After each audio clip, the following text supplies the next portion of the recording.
So what's up mga kabers, good morning. So ari mi sara nakakuha niya may nakaantaw sila kambit. Kambit niya may isda ko ipakita sa inyo. Mauning among na ambit dito sa mananagat mga kabers niya among taning paliton ang isda pero wala nila gipapalit tungod kay panagsama lang daw mo adto sa punot o gitawag nga bunsod. Daghan kayong salamat sa naghatag ani nga isda no. So ubay-ubay gid ni makatuwa gid mi ani ron og makaprito. So sulbad na ang usa ka kan-anan kung gamay ra mo sa inyo nga pamilya. So kani maugmaan pa gid nga sudan tungod kay daghan man gud ni nga isda ang gihatag, mga almost or 2 ka kilo ba ni kapinang kuan ang ilang gihatag. So salamat kayo sa naghatag ni no.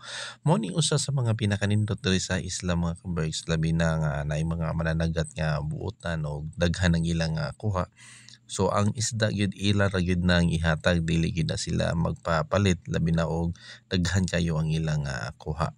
So mao ni giatmong giihap-ihap na no. I mean gibahig-bahig na nato ang mga isda og imong makita mga kabers na napil nga pugapo. At the same time mga kabers kani nga pugapo is buhi pa gid siya ug amo ning gihatag sa bata para malingaw-lingaw po siya kadiyon mintras dili pa namo nga lutoon ang isda.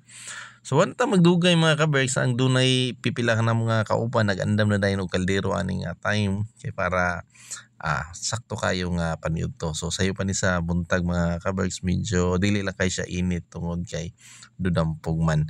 So mo na pinakanindot diri sa probinsya o sa isla mga kabers, basta naa ka diri magkugi lang gyud ka is dili gyud ka maagot man. So daghan gyud nga mga nakuha mga kabers no. Ang mga naambit, salamat gyud kayo sa naghatag niini. So mora na mga kabers, update lang to mga kabers no sa ato nga mga kaagi nato diri sa isla. So tara mga kabers, mga una ta kay murag ni gutom naman ko sa nakita no.